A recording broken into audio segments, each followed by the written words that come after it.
안녕하세요. 한국한의학진흥원 강병만 선임연구원입니다. 오늘부터 한약재 재배 기본교육이라는 주제로 약 10회차에 걸쳐 유튜브 온라인 교육을 실시합니다. 교육을 들으시고 궁금한 사항은 댓글로 남겨주시고요. 구독과 좋아요는 영상 제작에 큰 힘이 됩니다. 교육에 앞서 그림을 하나 살펴보겠습니다. 이 축구장이 하나 나오네요. 축구장 그림은 무엇을 의미하냐면, 저희가 축구장 400개의 면적, 약 256만 평방미터의 면적인데요. 저희 한국한의학진흥원 약용작물 종자보급센터에서는 2011년부터 2020년 현재까지 한약재 종자를 보급한 면적입니다. 저희는 2011년부터요 2020년 현재까지 종자를 이렇게 주르륵 보급을 하고 있고요. 이 면적을 총 합친 게 축구장 400개 정도 되는 면적입니다. 그리고 종자 수도 약 500여 농가에게 종자를 보급을 했습니다. 보급 농가의 경향을 살펴보면요, 먼저 기존의 농업인들, 기존에 농업을 하시던 분들이 41%로 가장 많았고요. 귀농인 또는 귀촌인이 32%로, 그리고 타 직업을 가지고 취미라든가 아니면 자가 취득이라든가 아니면 노후를 준비하시는 분들이 약 27%로 그 다음 순으로 나타났습니다. 요즘에 약초에 관심을 갖는 분들이 많으셔서 신기로 재배하시는 분들이 절반 이상을 차지하고 있는 실정입니다. 85%라는 숫자가 나오는데요. 이 중에 85%는 한약재를 재배하는 데 있어서 시행착오를 겪거나 실패하신 분들입니다. 분양 받아가신 분들 중에서 10명 중 한두 명만 한약재 재배에 성공해서 소득을 창출하신 분들입니다. 본 교육은 한약재를 재배하는 데 있어서 시행착오를 줄이고자, 그리고 소득에 도움을 주고자 제작하였습니다. 그래서 지금부터 한약재 재배 시 준비 사항에 대해서 알려드리겠습니다. 한약재 재배 시 준비사항 첫 번째입니다. 바로 종자를 잘 선택하셔야 됩니다. 한약재는 의약품으로 분류되기 때문에 기원이라는 게 있습니다. 기원에 대해서 좀 예를 들어 설명을 드리겠습니다. 기사를 보시면 2015년도 기사인데요. 백수호 제품 90%가 식용금지라는 원료 기사입니다. 당시 백수호로 만든 건강기능식품인 여성 갱년기 완화 보조제가 대대적으로 인기를 끌었었습니다. 하지만 제품의 90%가 기원식물인 백수호를 쓰지 않고 모양이 비슷한 이오부피소를 만들어진 것으로 조사가 되었습니다. 이처럼 한약재는 기원이 정확하지 않은 종자를 사용하게 되면 제품에도 큰 문제가 있고, 또 이로 인해서 산업에도 큰 영향을 주는 그런 피해 사례로 나타났습니다. 물론 또 기원이 정확하지 않은 종자를 심게 된다면 그거에 대한 피해는 생산을 하신 농가라든가 재배하신 분들이 전부 감당을 하셔야 되는 상황이 됩니다. 그만큼 종자를 어떤 것을 선택하느냐에 따라서 또 큰 피해를 입을 수 있기 때문에 유의하셔야 되고요. 이와 더불어서 발화율이 우수한 종자를 이용하셔야 되고, 또 선택하신 작물이 만약에 품종이 개발되어 있으면 우량 품종의 종자를 이용하는 것이 한약재 재배에 있어 매우 유리합니다. 한약재 재배 시 준비사항 두 번째는요, 본인이 재배할 토양 특성을 잘 파악해야 합니다.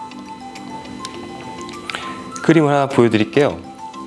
그림을 보시면 점토 함량이 높은 식토, 그리고 모래 함량이 높은 사토까지 이 토성은 굉장히 다양하게 나타납니다. 한약재 작물, 한약재 기원식물들은 이런 토양 특성에 따라서 좀 다양하게 나타나는데요.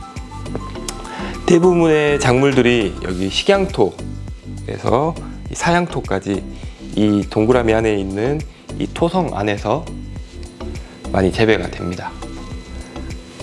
그래서 이제 우리 토양이 이런 토양을 가지고 있어야지 이제 재배가 되는 건데요. 근데 문제는 우리가 지금 가지고 있는 토양이 어떤 토양인지가 모른다는 거죠. 그래서 다음 사진을 보게 되면요. 이거는 이제 비료 사용 처방서하고요. 토양 검정 결과서입니다. 본인 재배지에 토양을 채취해서 지자체에 있는 뭐 농업기술센터에 가져다 주면은 무료로 토양 검정과 비료 사용 처방서를 발급해 줍니다. 그래서 여기 동그라미로 보이시는 글씨가 좀 작은데요. 토성이라는 것을 알 수가 있습니다. 그래서 저희가 그 당시에 검정한 결과는 양토의 그런 토성을 알 수 있었고요. 이것과 더불어서요, 뭐 토양 산도라든가 pH, 뭐 유기물 함량, 그리고 여기에 필요한 이런 비료량까지 알 수 있는 그런 자료입니다. 그래서 이런 것들은 뭐 무료로 받을 수 있는 자료이기 때문에 주변에 있는 지자체를 활용하셔가지고 본인이 가지고 있는 그런 땅에 대한 그런 토양 특성을 파악한 다음에 작물을 선택하는 것도 굉장히 유리한 상황입니다. 한약재 재배 시 준비사항 세 번째입니다. 재배 지역의 환경 특성을 유의하셔야 됩니다. 이것도 예를 들어서 설명드리겠습니다. 국내 약용작물 주산지라고 이렇게 나와 있는데요.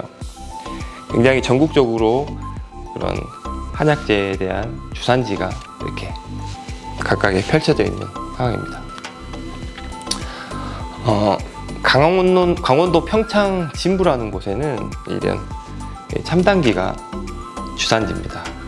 참당기는 강원도에서는 재배가 잘 되는데 전라남도에서는 참당기가 잘 재배가 안 됩니다.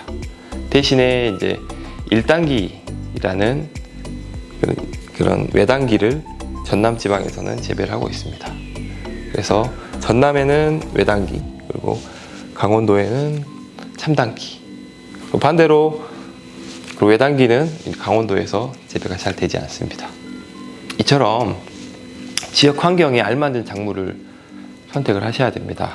그래서 지역에서 재배가 잘 안 되는 작물을 선택하시면 일단은 작물이 재배가 안 되고 생산량이 안 나오기 때문에 그 지역, 다른 지역에 있는 것보다 생산량이 떨어지고 또 품질이 떨어질 수밖에 없습니다. 그래서 자기 지역, 자기가 재배하는 그 지역에 알맞는 작물을 선택하는 것도 굉장히 중요한 상황입니다. 한약재 재배 시 준비사항 네 번째는요, 작물의 재배법을 숙지하셔야 됩니다. 또한 그런 재배법이 어느 정도 확립된 그런 작물을 선택을 하셔야 됩니다. 한약재 작물은 저마다 재배 방법이 다양합니다. 그래서 이 농촌진흥청에서 운영하는 그 농사로라는 사이트를 이용하시면은 뭐 재배 기술 및 다양한 농업 기술을 알 수 있습니다. 이러한 재배 기술은 매년 업데이트되고 있습니다. 그래서 참고하시면 좋을 것 같고요. 이런 뭐 영농 기술이라든가 그리고 농업 경영 부분, 농산물 소득 정보라든가 그런 경영비적인 측면에서도 나와 있기 때문에 기본적으로 이 사이트를 이용하시면 되고요. 그리고 이제 저희는 그 한약재 관련된 내용들을 전반적으로 교육을 하고 있습니다. 그래서 저희가 나중에 차츰차츰 그런 한약재 각각의 품목에 대한 그런 재배 교육도 준비를 하고 있으니까요. 많은 관심과 사랑을 부탁드립니다. 한약재 재배 시 준비사항 다섯 번째입니다. 어떻게 보면 좀 가장 그런 경제성하고 관련이 깊은 사항인데요. 판로를 확보를 하셔야 됩니다. 예를 들면은 이렇게 이렇게 한약재는 여러 가지로 이렇게 활용되고 있습니다. 그래서 생약 원료부터 시작해서요, 기능성 식품, 화장품, 천연물 의약품 등등 다양하게 활용되고 있는데, 내가 이 원료를 어디로 갈 것인가. 가장 좋은 거는 이제 가공을 하고 제품까지 만들면은 가장 좋겠죠. 근데 그게 일반 농가분들은 좀 힘든 상황이기 때문에 1차 가공을 해서 어디에 납품하는 그런 루트까지 만들어 놓는 게 가장 최상의 방법이고요. 한약재를 잘 재배해 놓고 팔 곳이 없으면은 무용지물이 될 수밖에 없습니다. 그렇기 때문에 재배하시기 전에 판로를 미리 확보해서 그 판로에 맞춰 가지고 그 생산량을 조절하는 것이 굉장히 중요합니다. 미국의 16대 대통령은 이런 말을 했습니다. 나무를 베는데 1시간이 주어진다면 도끼를 가는데 45분을 쓰겠다. 준비하는데 그만큼 많은 시간과 노력이 필요하고, 준비를 잘하면 시행착오를 줄일 수가 있습니다.